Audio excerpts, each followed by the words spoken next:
Hi friends, welcome to travel photo diary. ഇത് ഒരു travel വ്ളോഗിങ്ങിനും photography ടിപ്സിനും വേണ്ടിയിട്ടുള്ളൊരു ചാനലാണ്. ട്രാവൽ വ്ളോഗിംഗ് എന്ന് ഉദ്ദേശിക്കുമ്പോൾ ഞാനിപ്പോൾ കറൻ്റ്ലി US-ലാണുള്ളത്.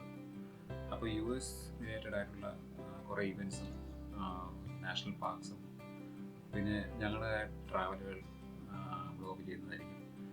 ഫോട്ടോഗ്രാഫി ടിപ്സ് എന്ന് പറയുമ്പോഴത്തേക്കും ഫോട്ടോഗ്രാഫി റിലേറ്റഡ് ആയിട്ടുള്ള കാര്യങ്ങൾ നമുക്ക് ഡിസ്കസ് ചെയ്യാം, പുതിയ പുതിയ കാര്യങ്ങൾ പഠിക്കാം, എനിക്കറിയാവുന്ന കാര്യങ്ങൾ നിങ്ങൾക്ക് പറഞ്ഞുതരാം. ഇതെൻ്റെ ഫസ്റ്റ് വീഡിയോ ആണ്, അപ്പോൾ അതിൻ്റേതായ പോരായ്മകൾ കാണാം. വീഡിയോ ആണെങ്കിലും എഡിറ്റ് ചെയ്യുന്നതാണെങ്കിലും അപ്പോൾ ആദ്യമൊക്കെ കുറച്ച് പ്രശ്നങ്ങളുണ്ടാകാം. പോകെ പോകെ നമുക്ക് റെഡിയാക്കി എടുക്കാം എന്നാണ് ഞാൻ വിചാരിക്കുന്നത്. അപ്പോൾ നമുക്ക് കൂടുതൽ ഡിലേ ഇല്ലാതെ ഫസ്റ്റ് എപ്പിസോഡിലേക്ക് എടുക്കാം. ഇന്നത്തെ ഒരു ജനറൽ ടോപ്പിക്കാണ്. അത് ഹൈഫൈ ഒന്നുമല്ല. നമുക്കൊരു മൊബൈൽ ഫോൺ ക്യാമറ വെച്ച് ഫോട്ടോ എടുക്കുന്നതും അത് എഡിറ്റ് ചെയ്യുന്നതുമാണ് ഇന്നത്തെ എപ്പിസോഡിൽ പറയുന്നത്. നമ്മുടെ കയ്യിൽ എല്ലാവരുടെയും കയ്യിലും മൊബൈലുണ്ട്. അതിനകത്ത് ഒരു ക്യാമറ ഇല്ലാത്ത ഒരു മൊബൈൽ ഫോണും കാണില്ല. ഇപ്പോൾ സാധാരണ ഒരു മൊബൈൽ ഫോൺ എടുത്താലും അതിനകത്ത് അറ്റ്ലീസ്റ്റ് 5 മെഗാ പിക്സൽ ക്യാമറ ഉണ്ടാകും. അപ്പോൾ അതിനകത്ത് സെൽഫി എടുക്കാത്തവരായ ആരും കാണില്ല എന്നെൻ്റെ ഉദ്ദേശം. അപ്പോൾ നമുക്ക് സെൽഫി മാത്രമല്ല, നമുക്ക് നല്ല നല്ല ഫോട്ടോസും ആ ക്യാമറയുടെ കേപ്പബിലിറ്റി അനുസരിച്ച് നമുക്ക് നല്ല നല്ല ഫോട്ടോസ് എടുക്കാം. അത് ഫോട്ടോസ് എടുത്താൽ മാത്രം പോരാ, അത് എഡിറ്റ് ചെയ്ത് നല്ലൊരു ക്വാളിറ്റി ഫോട്ടോ ആക്കാനും നമുക്ക് കഴിയും. അപ്പോൾ അതിൻ്റെ ഒരു ടിപ്പ് ഷെയർ ചെയ്യാനാണ് ഈ ബ്ലോഗിൻ്റെ ഉദ്ദേശം. അപ്പോൾ നമുക്ക് എല്ലാവരുടെയും കയ്യിൽ മൊബൈൽ ഉണ്ടെന്ന് പറഞ്ഞല്ലോ. അപ്പോൾ എൻ്റെ കയ്യിലുള്ള ഇപ്പോൾ മൊബൈൽ ഇത് 7+ ആണ്, iPhone 7+ ആണ്. അപ്പോൾ ഇത് 7+ തന്നെ വേണമെന്നൊന്നുമില്ല. നിങ്ങളുടെ കയ്യിലിരിക്കുന്ന ഏത് ക്യാമറയായാലും ഇത് വർക്ക് ചെയ്യും. ജസ്റ്റ് നമ്മൾ എടുക്കുന്ന രീതി ക്യാമറ ജസ്റ്റ് ചുമ്മാ ക്ലിക്ക് ചെയ്യാതെ ചുമ്മാ ക്ലിക്ക് ചെയ്യാതെ അതിൻ്റെ ഓപ്ഷൻസ് ഉപയോഗിച്ച് നമ്മൾ ക്ലിക്ക് ചെയ്തിട്ട് അതിൻ്റെ തന്നെ സോഫ്റ്റ്വെയർ വെച്ച് എഡിറ്റ് ചെയ്താൽ നല്ല മനോഹരമായ അടിപൊളി ഫോട്ടോസ് നമുക്ക് എടുക്കാൻ പറ്റും. അപ്പോൾ അതിൻ്റെ ഒരു ഉദാഹരണം ഞാനിപ്പോൾ കാണിച്ചുതരാം. ആദ്യം ചെയ്യേണ്ടതെന്ന് വെച്ചാൽ നമ്മളിപ്പോൾ ഒരു ഫോട്ടോ എടുക്കാൻ ഉദ്ദേശിക്കുമ്പോൾ നമ്മൾ അതിൻ്റെ ലെൻസിൽ നമ്മുടെ മിക്കവാറും നമ്മുടെ ഫിംഗർ പ്രിൻറ്റ് ഓയിലും ഒക്കെ കാണില്ല. നമ്മുടെ തലയിലൊക്കെ എണ്ണ വെച്ച് കുളിക്കുന്നവരാണെന്നുണ്ടെങ്കിൽ അതിൻ്റെ ഓയിൽ എന്തായാലും കാണില്ല.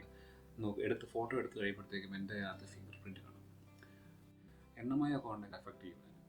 അപ്പോൾ അതിൻ്റെ ഒരു പിക്ചർ ക്ലാരിറ്റി കുറച്ച് കുറയും നമുക്ക് എടുക്കുന്നത്. അപ്പോൾ അതിൻ്റെ ക്ലാരിറ്റി വേണമെന്നുണ്ടെങ്കിൽ ഫസ്റ്റ് നമ്മളത് തുടയ്ക്കുക വേണ്ടത്. അപ്പോൾ നമ്മൾ എന്ത് വേണം, നമുക്ക് മൈക്രോ ഫൈബർ ക്ലോത്ത് എപ്പോഴും നമ്മുടെ കൈ കരുതണമെന്നില്ല. അപ്പോൾ നമ്മൾ എന്താണെങ്കിലും ഇതിപ്പോൾ നമുക്ക് ഉദ്ദേശിക്കുന്നത് നമുക്കിപ്പോൾ ഒരു നമ്മുടെ ടീഷർട്ട് ആണെങ്കിൽ ടീഷർട്ട് വെച്ച് തുടയ്ക്കുക. ടീഷർട്ട് വെച്ച് തുടച്ച് നല്ല വൃത്തിയാക്കി കഴിഞ്ഞാൽ അവിടെ ക്ലീനായി. ഇനി എടുക്കുന്നത് നമുക്ക് ഫോട്ടോ എടുക്കുന്ന രീതിയും അതിന് എഡിറ്റ് ചെയ്യുന്ന രീതിയിലേക്ക്. അപ്പോൾ ക്യാമറയിലേക്ക് പോകും. നമുക്ക് ഇന്നത്തെ സബ്ജക്റ്റ് ഒരു സ്ട്രോം ട്രൂപ്പറും ഒരു ക്യൂബുമാണ്. ഇത് ജസ്റ്റ് ഞാൻ ബ്ലാക്ക് ആൻഡ് വൈറ്റ് ആണ് എടുത്തിരിക്കുന്നത്. നമുക്ക് എൻ്റെ purpose black and white photo എന്നാണ്. അപ്പോൾ നമുക്ക് ഇവിടെ നോക്കാം എങ്ങനെയാണ് ഈ ബ്ലാക്ക് ആൻഡ് വൈറ്റ് ഫോട്ടോയിലേക്ക് എത്തുക. നമ്മൾ സാധാരണ നമ്മുടെ ഒരു മൊബൈൽ ഫോൺ ക്യാമറയിലാണെന്നുണ്ടെങ്കിൽ അതിൻ്റെ ഫോക്കസ് എപ്പോഴും അതിൻ്റെ നിയറസ്റ്റ് സബ്ജക്റ്റിലായിരിക്കും. ഈ ഫ്രണ്ടിലെ ഇപ്പോൾ ആ ക്യൂബിലാണ് അതിൻ്റെ ഫോക്കസ് ഉള്ളത്. ഇപ്പോൾ ഞാനത് എനിക്ക് എൻ്റെ ബാക്കിലുള്ള സബ്ജക്റ്റാണ് എൻ്റെ റിയൽ സബ്ജക്റ്റ്, ഷൂട്ട് ചെയ്യാൻ ഉദ്ദേശിക്കുന്ന സബ്ജക്റ്റ് എന്ന് വെച്ചാൽ. അപ്പോൾ അതിനകത്ത് നമുക്ക് ചെയ്യണമെന്നുണ്ടെങ്കിൽ അത് ഫോക്കസ് തൊടണം. ആ സബ്ജക്റ്റിൻ്റെ മുകളിൽ നമ്മൾ കൈവിരൽ വെക്കുമ്പോൾ അങ്ങോട്ട് ഫോക്കസ് പോകും. അതാണ് ആ ഒരു സ്ക്വയർ, യെല്ലോ സ്ക്വയർ കണ്ടത് നിങ്ങൾ. അപ്പോൾ നമ്മളത് തൊടുകയാണെന്നുണ്ടെങ്കിൽ ഫോക്കസ് ക്യാമറ അങ്ങോട്ട് ഫോക്കസ് ചെയ്യും. അപ്പോൾ കണ്ടില്ലേ, ഞാൻ തിരിച്ച് നമുക്ക് നമ്മുടെ ക്യാമറ ചെറുതായിട്ട് ഒരു ഫോക്കൽ പ്ലെയിനിൽ ഇങ്ങനെ അനക്കി കഴിഞ്ഞാൽ നമ്മുടെ ക്യൂബിനത് ഫോക്കസ് വരും. അപ്പോൾ അത് ഓട്ടോമാറ്റിക്കായിട്ട് ക്യാമറ തന്നെ ഡിറ്റക്റ്റ് ചെയ്യും അതിന് നിയറസ്റ്റ് സബ്ജക്റ്റ്. അപ്പോൾ നിയറസ്റ്റ് സബ്ജക്റ്റ് എന്ന് പറഞ്ഞാൽ ക്യാമറയ്ക്ക് ഫോക്കസ് ചെയ്യാൻ പറ്റുന്ന ഡിസ്റ്റൻസിലുള്ള ഒരു സബ്ജക്റ്റിനെ കുറിച്ചാണ് പറഞ്ഞത്. അപ്പോൾ ക്യൂബാണ്. സ്ലൈറ്റ്ലി അത് പൊക്കി കഴിഞ്ഞാൽ നമ്മളത് സ്ട്രോം ട്രൂപ്പറിലേക്ക് വരും. അതാണ് അങ്ങനെയാണത്.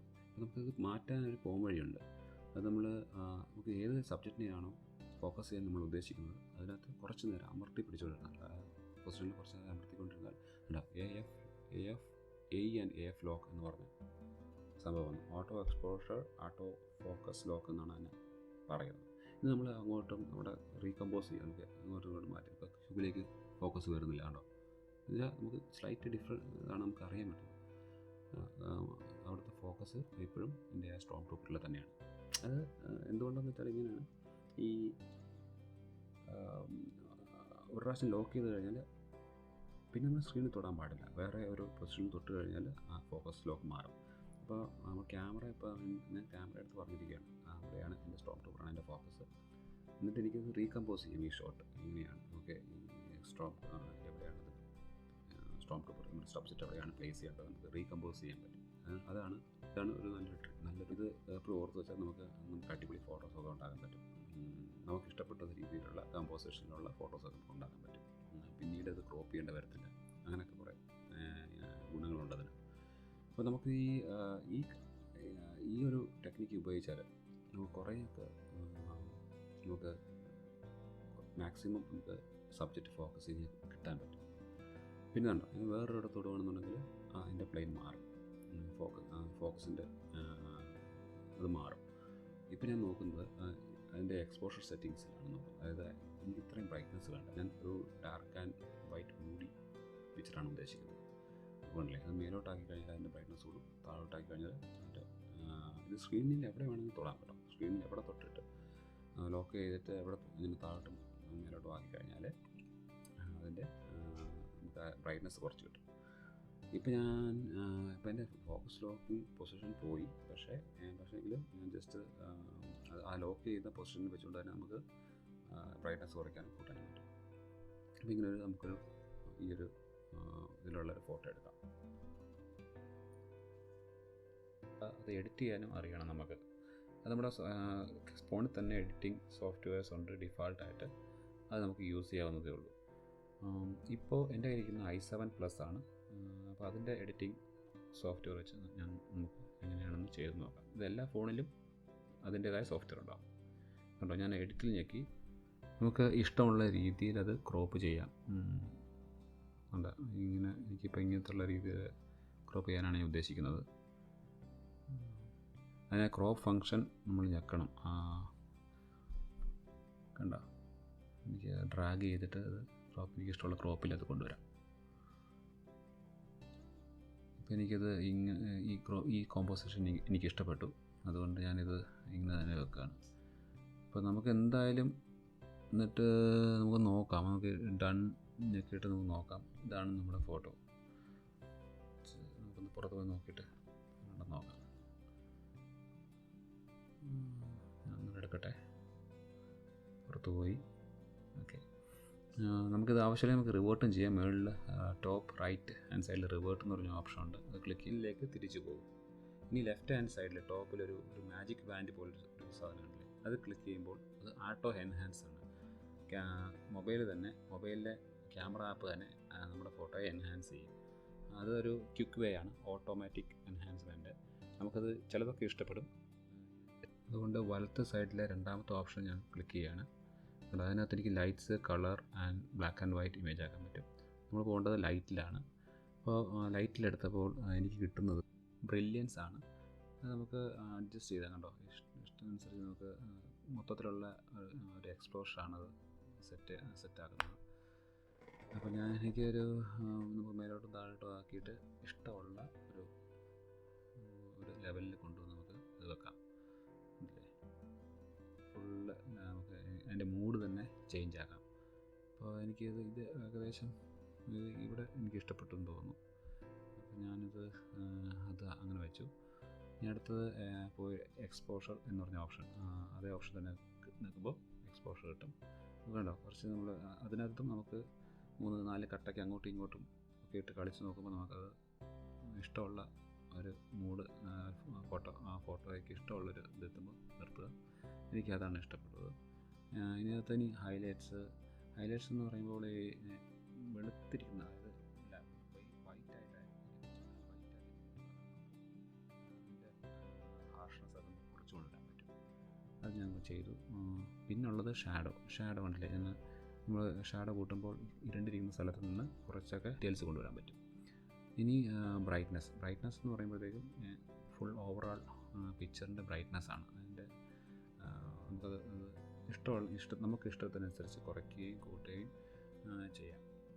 കോൺട്രാസ്റ്റും അതുപോലെ തന്നെയാണ്. ഓരോരുത്തരുടെ പേഴ്സണൽ ടേസ്റ്റാണ് കേട്ടോ. അപ്പോൾ നമുക്കത് നിങ്ങൾക്ക് ഇഷ്ടമുള്ള രീതിയിൽ അഡ്ജസ്റ്റ് ചെയ്ത് നിങ്ങൾക്ക് നിങ്ങളുടെ ഇഷ്ടമുള്ള രീതിയിൽ അതെടുക്കാം. അപ്പോൾ എനിക്ക് ഇഷ്ടമുള്ള രീതിയിലാണ് ഞാനിപ്പോൾ നോക്കുന്നത്. താഴോട്ടും എൻ്റെ ഇമേജിന് എന്തൊക്കെ കൊണ്ടുവരണം, എന്തൊക്കെ ഡീറ്റെയിൽസ് വേണം എന്നുള്ളത് സെലക്ട് ചെയ്യാം. ഇനി ബ്ലാക്ക് പോയിൻ്റ് എന്ന് കണ്ടില്ലേ, നമുക്ക് ബ്ലാക്ക് പോയിൻ്റ് എന്ന് പറയുമ്പോഴത്തേക്കും ഇതെല്ലാം ഈ വലിയ വലിയ സോഫ്റ്റ്വെയറിലുള്ള ചെറിയ ചെറിയ ഓപ്ഷൻസാണ്. ഇത് മിക്കവാറും എല്ലാ സോഫ്റ്റ്വെയറിലും ഉള്ള ഓപ്ഷനാണ്. നമുക്ക് ഇഷ്ടത്തിനനുസരിച്ച് ഇത് ബ്ലാക്ക്, അതിൻ്റെ ഓവറോൾ ബ്ലാക്ക് കൂട്ടാനും കുറയ്ക്കാനുമാണ്. നമുക്കത് കൂട്ടിക്കൊണ്ട് നമുക്ക് ഫോഗി അറ്റ്മോസ്ഫിയറൊക്കെ എൻവയർമെൻറ്റ് പോലെ സെറ്റ് ചെയ്യാം, അങ്ങനെയൊക്കെ ചെയ്യാൻ പറ്റും ഇല്ലേ. നമ്മളിനി ആ ഇമേജിലൊന്ന് തൊട്ട് കഴിഞ്ഞാൽ നമ്മുടെ പണ്ടത്തെ image, original image versus this image നമുക്ക് കാണാൻ പറ്റും. ഇനി കളറിലേക്ക് പോകുമ്പോൾ നമ്മളതിനകത്ത് സാച്ചുറേഷൻ ഉണ്ട്. ഇതൊരു ബ്ലാക്ക് ആൻഡ് വൈറ്റ് ഫോട്ടോയാണല്ലോ ഉദ്ദേശിച്ചത്. എനിക്ക് ഇഷ്ടപ്പെട്ടൊരു സാച്ചുറേഷൻ കൊടുത്തു. അതിനകത്തും കോൺട്രാസ്റ്റ് ഉണ്ട്, കളറിൻ്റെ കോൺട്രാസ്റ്റാണ് ഉദ്ദേശിക്കുന്നത്. നമുക്ക് ഇഷ്ടമുള്ള രീതിയിൽ നിങ്ങൾ അങ്ങോട്ടും ഇങ്ങോട്ടും അറേഞ്ച് ചെയ്ത് നോക്കാം. എനിക്കിത് ഇഷ്ടപ്പെട്ടു. ഇത്രയൊക്കെ ആയിക്കഴിഞ്ഞപ്പോഴത്തേക്കും ഒരു ബ്ലാക്ക് ആൻഡ് വൈറ്റ് ഇമേജ് നമുക്ക് കിട്ടി. അത് എനിക്കൊരു ഇഷ്ടമുള്ള രീതിയിലാണ്. പിന്നെ ബ്ലാക്ക് ആൻഡ് വൈറ്റ് ഓപ്ഷനുണ്ട് ഡയറക്റ്റ്ലി. നിങ്ങൾക്ക് വേണമെന്നുണ്ടെങ്കിൽ ഡയറക്റ്റ് ആയിട്ട് ക്ലിക്ക് ചെയ്യാം. അതിനകത്ത് ടോൺ ഒക്കെ കളിക്കാം, അതിൻ്റെ ടോൺ മാറ്റാം. നമുക്ക് ഇഷ്ടമുള്ള രീതിയിൽ നിങ്ങളെല്ലാ ഓപ്ഷനും ചെയ്ത് നോക്കിക്കഴിഞ്ഞാൽ നമുക്ക് ഇഷ്ടമുള്ള രീതിയിലുള്ളൊരു ഫോട്ടോ നമുക്ക് കിട്ടും. ഇപ്പോൾ എനിക്ക് ഇഷ്ടപ്പെട്ട ഇതാണ്. നമ്മളിപ്പോൾ ഇത് കണ്ടാൽ ഒരു ഐഫോണിലെടുത്ത ഫോട്ടോ അല്ലെങ്കിൽ ഒരു മൊബൈൽ ഫോൺ ക്യാമറയിൽ എടുത്ത ഫോട്ടോയാണെന്ന് നമ്മൾ ഒരിക്കലും വിശ്വസിക്കത്തില്ല ഒട്ടനോട്ടത്തിൽ. അപ്പം നമുക്ക് എന്തും ഇതുപോലെ നമുക്കൊരു സാധാരണ രീതിയിലൊരു ഫോട്ടോ എടുത്താൽ എങ്ങനെ ഇരിക്കും, കുറച്ച് എഡിറ്റ് ചെയ്താൽ നമ്മൾ എങ്ങനെ ഇരിക്കും എന്നുള്ളതാണ് ഇപ്പോൾ കാണിച്ചു തന്നത്. ഇപ്പോൾ എൻ്റെ ഫൈനൽ ഇമേജ് ഇതാണ്. ഇപ്പോൾ നിങ്ങൾക്ക് മനസ്സിലായില്ലേ ഫോട്ടോ എടുത്ത് എഡിറ്റ് ചെയ്യാൻ പറ്റുമോ? നമ്മുടെ വേറെ സോഫ്റ്റ്വെയറുകളൊന്നും വേണ്ട. ഡിഫാൾട്ട് ആയിട്ടുള്ള ഫോണിൻ്റെ ക്യാമറ ആപ്സ് മാത്രം മതി. നമുക്ക് ഈ വേറെ ഒരു തേർഡ് പാർട്ടി ആപ്സ് ഒന്നും ഇല്ലാതെ തന്നെ ആണ് ഞാനിപ്പോൾ ചെയ്തത്. ഇതിപ്പോൾ ഏത് ഫോണിലും ഉള്ള ക്യാമറ ആപ്പ് വെച്ച് എഡിറ്റ് ചെയ്യാൻ പറ്റും. ഇനിയിപ്പോൾ തേർഡ് പാർട്ടി ആപ്സും ഉണ്ട്, ഒരുപാട് ആപ്സ് ഉണ്ട്, ക്യാമറ സപ്പോർട്ട് ചെയ്യുന്ന ഇഷ്ടംപോലെ ആപ്സ് ഉണ്ട്. അപ്പോൾ ആ ആപ്സ് വഴി നമുക്ക് കൂടുതലായി ഫോട്ടോ ക്യാപ്ചർ ചെയ്യാനും പറ്റും, എഡിറ്റ് ചെയ്യാനും പറ്റും. അതിൻ്റെ വേറൊരു എപ്പിസോഡിലേക്ക് നമുക്ക് കാണിക്കും. ഈ വീഡിയോ നിങ്ങൾക്ക് പ്രയോജനപ്പെട്ടെങ്കിൽ അത് ലൈക്ക് ചെയ്യണം, സബ്സ്ക്രൈബ് ചെയ്യണം. അത് ആർക്കെങ്കിലും ഉപകാരപ്പെടുമെങ്കിൽ അത് ഷെയർ ചെയ്യണം. അപ്പോൾ നിങ്ങളുടെ സപ്പോർട്ട് എപ്പോഴും പ്രതീക്ഷിക്കുന്നു. ഇനിയും അടുത്തൊരു എപ്പിസോഡ് വരെ